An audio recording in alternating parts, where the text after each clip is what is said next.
Når kong vinter smelter, bliver han temmelig vandet. Han gemmer sig og går i sommerhi. Jeg tog ned til lystbådehavnen for at finde foråret, men isen lå stadig tæt om bådene, og ude i det fjerne så jeg sejlranden, men den kunne jeg godt tænke mig at følge.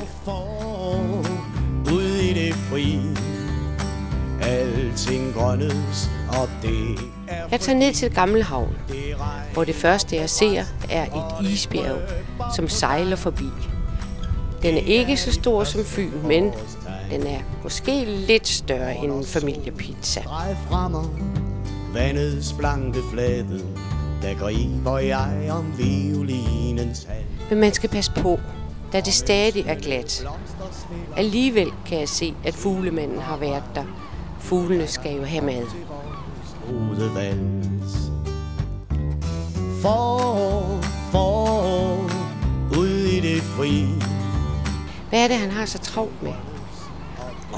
Det er isbryderen, der har fået fri og er på vej hjem. Med den nye Lillebæltsbro i baggrunden, indhyllet i dis, vil jeg bare sige, foråret er på vej.